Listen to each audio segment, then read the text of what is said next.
Suddenly last October, the issue of breast cancer at last came completely out in the open when First Lady Betty Ford had her breast surgery. I want to thank you all very much. I'm thrilled to death, and words are inadequate. There was worldwide outpouring of sympathy, and for the first time, we began to take an open, honest look at breast cancer. Masses of women made appointments for breast exams, but by around Christmas time, breast cancer as a popular subject had its heyday, and it just died down, and the old fear and ignorance set back in again. A National Gallup survey shows that more than 65% of all women grossly exaggerate their fears, their feelings of hopelessness about breast cancer in their own minds. Now that's the real enemy. A recent controlled early detection program in New York cut down on deaths by 1/3 right off. When you're taught exactly how to examine yourself correctly, you are the best one to find a lump. And if you just find one early, your chances for a full, happy, healthy life are 90%. In fact, women themselves find almost all lumps treated by doctors. And now, we're going to give you straight professional information that will help you live, and an inside human look at dealing with breast cancer from women who have been there themselves. I had never known anyone that had had a mastectomy. Had never seen anything about the surgery, really didn't know much about it, and I felt I was quite alone, and I really wanted to talk to someone. And here at the same time, 3,000 other women in Los Angeles County were having the same surgery as I was, and 90,000 women in the country, so we had quite a sorority that I didn't even know about. So it's quite a positive thing now, and that's why early detection through breast self-examination is important, and going to your doctor regularly, because that gives you the survival. I found my own lump, and because I did start doing this type of an exam routinely.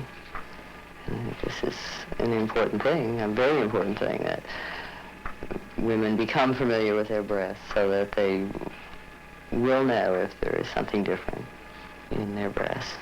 But when I found it, I had initial fear, but I overcame this rather rapidly by acting against the fear and getting to a doctor immediately, to find out what was going on. Ms. Adams knows firsthand how important it is. She teaches breast self-exam. And Dr. Arthur Uline, a leading expert on breast cancer, believes there is no substitute for examining your own breasts.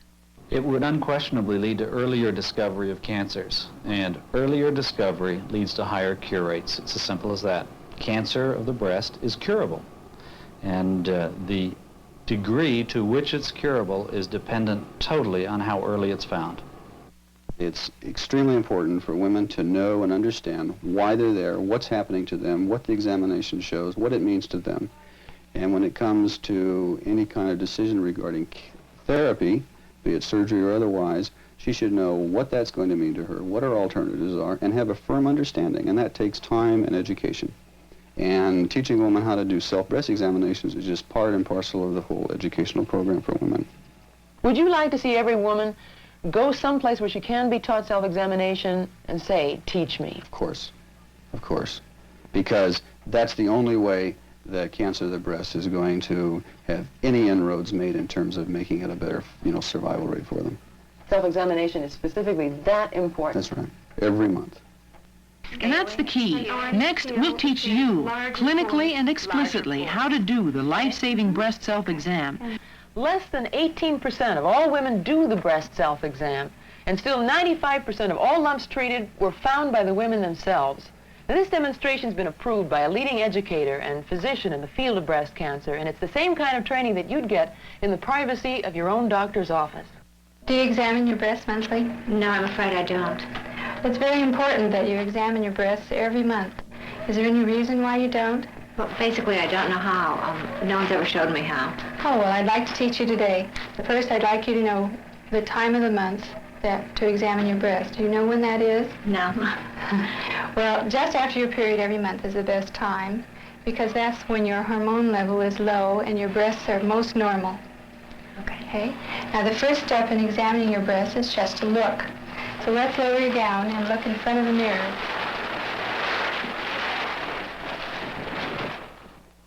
Now you're looking for skin retraction, dimpling, areas of redness, or large, enlarged pores that look like, the texture of orange peel. Okay. Now, if you raise your hands up over your head, you're looking for the same things, plus an irregularity in contour, asymmetry. Do you see anything like that? No. Okay, fine. You might be looking also for nipple retraction, and that would be if one nipple were pulling in, the other one normal. Okay. Now place your hands on your hips and squeeze in. Like that? That's it. Kind of throw your shoulders back. Does the nipple change direction, or do you see any areas of puckering? No. Okay, fine. The second part of the exam is feeling, and I want to teach you to do that. So if you'll lay back on the table, All right. Let me help you. Okay. Okay, now if you'll put your hands up over your head and put a towel behind the shoulder of the side you're examining. Fine. Now this flattens the breast tissue and makes it easier to examine. The breast is shaped like a teardrop. That means you have breast tissue up here, so this is a good place to start so you don't forget. Now using the flats of your fingers, make round circles. And just take your time going around your breast.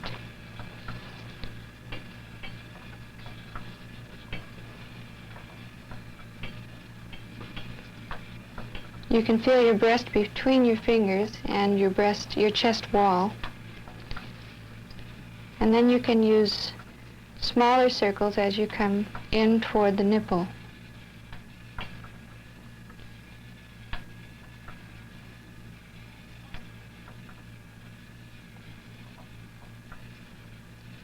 Be sure that you cover the nipple also. And then check for nipple discharge. Just very gently squeeze your nipple and look for discharge. Okay. Okay, now you try it. All right. Yes, you put this arm behind your head. That's the side you're examining. Okay. And the pad behind your shoulder. And that flattens the breast tissue. All right. My fingers? Now you use the flats of your fingers, not your fingertips. Okay. All right? Up here? Mm-hmm. I feel a lot of things. What am I looking for? You have a lot How of... I know. You have a lot of glands, and that's why it's so important that you become acquainted with your own breast characteristics. You're looking for firm, nodular areas or thickening in the breast. The little areas that you feel in there are glands.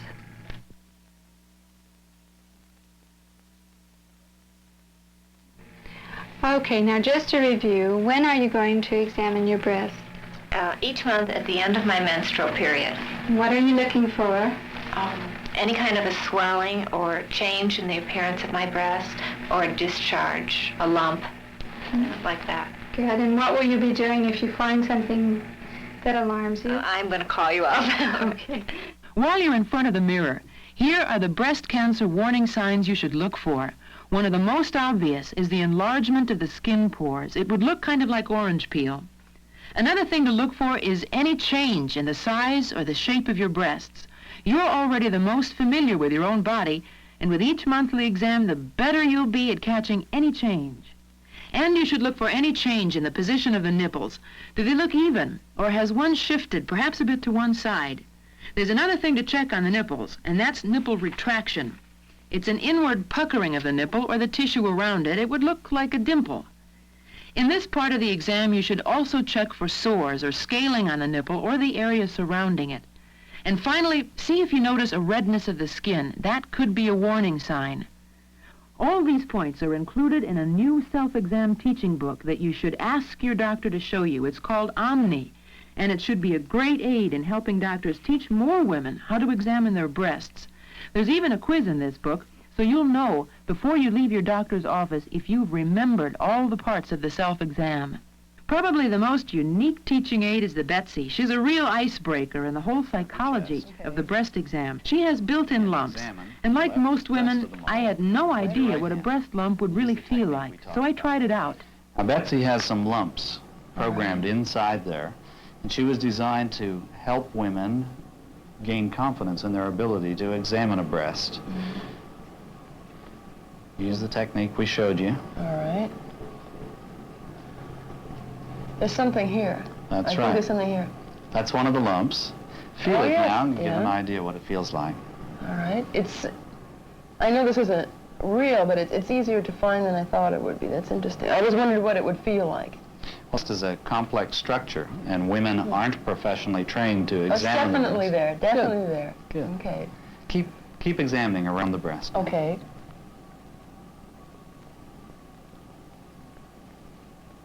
All right. Now, no two breast lumps feel the same. Mm-hmm. So these are simply put I there. found something You here. found I the found other another one. Betsy's done her job. What is the situation in the medical community? Has the medical community taken real initiative to teach this one very important part of cancer detection as far as you're concerned? Are you satisfied? I'm never satisfied. No, we haven't done it enough, but we're fighting so many priorities. I have concern for the physician who is fighting multiple problems, including the problem of breast education with inadequate technology. I think that doctors are going to have to become more innovative, resort to the use of nurse practitioners, use self-instructional materials more effectively. And if women insist on the availability of these materials, that the technique of breast self-exam will be practiced more widely.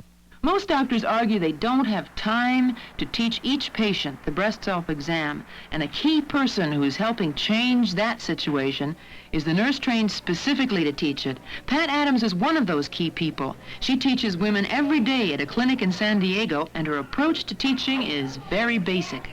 This is my approach, is that this is a healthy type of thing to do. You owe this to yourself, to your body, and to find things at an early stage if they're there. And I think this is, yes, they do. I think most women have been terrified of breast cancer and things like this over the years, and once this attitude is changed, and it's okay to touch your body, and your body's a beautiful thing. It's something to be preserved and revered, you know. I think then this is a different approach. You know, most women are not doing this then for with the fear that, oh my God, you know, I'm going to have breast cancer if I touch myself. And this is great, you know. And they say, sure, I do a breast exam now on myself every month. I feel good about it. That's the important thing. Now, there's no substitute for a professional exam 2 times a year, but even specialists say there's no better expert than you. Here's the difficult part. The Gallup breast cancer poll shows that less than half of all doctors in the country now give breast exams. Much less than half ever raise the subject.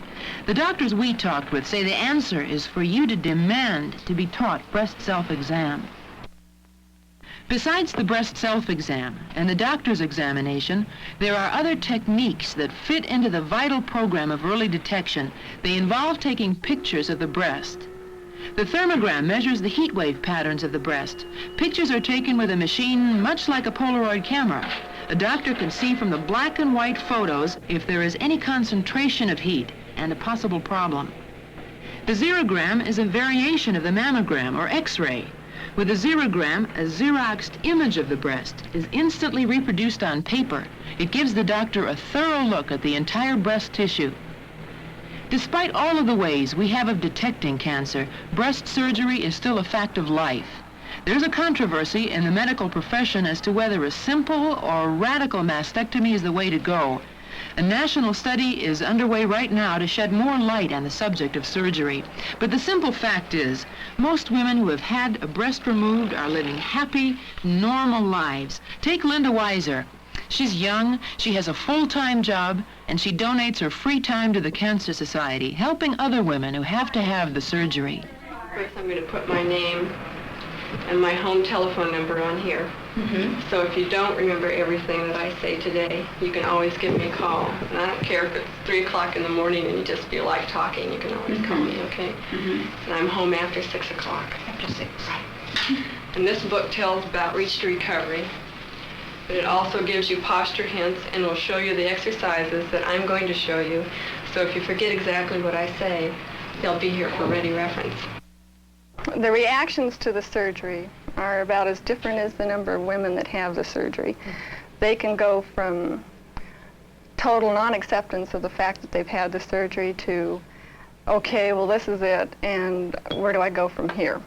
So, and you have everything in between, and each visit is different, and I've done hundreds of visits, and each one has taken a different tack depending on their own special needs, how much they like themselves before the surgery. How does that figure has a lot to in? do. We've heard this so often, like It figures in a great deal, really, because if you have self-worth and you have a good opinion of yourself before, the loss of a breast isn't as traumatic. You're certainly looking terrific. I feel just great. Oh, that's fantastic. That's fantastic. I see you're doing well with getting your arm over the Oh, hill. I'm so you're not trying to having- exercise it. I've been standing up and doing the spider crawl up the... You've been a real busy gal, haven't you? Well, I play golf, and I don't want to be off that golf course any longer than I have to be. It's a whole new start in life. It's a perfect opportunity to say to yourself, or make come true the many times you've said to yourself in life, if I could do this over again, I would reevaluate this and I would change this and that. And it's a perfect time for them to do it. And we talk along these lines in a very positive way, that it's a great time to reevaluate your values. one of the big anxieties people have is how do men handle this? How does a husband react? And there are a lot of myths. Some of them sound so negative. What's been your experience? What really happened? It's been a very nice experience because contrary to popular belief, your man doesn't take off running for the woods, and that means fiance, boyfriend, or husband. They stick by you. It's when husbands have been present at visits, you watch it appearing before you that they're finding out that they love each other as persons and not as parts. What about the simple physical touching element of any relationship between men and women? We talk about this quite often, and for instance, it's interesting to note the parallel of both the husband and the wife's thinking. She's asking herself, for instance, well, is he going to want to touch me, and am I going to want him to? Or what do I look like? Is he going to like the way I look? Am I going to like the way I look? And at the same time, her husband's saying, is she going to want me to touch her? Am I going to want to? What does she look like? Is she going to like the way she looks? Am I going to? And it's so parallel, and it's interesting the way if we get them talking to each other along these lines, they find out how parallel their thoughts are, and they're very reassuring to each other that they're going to make it just fine.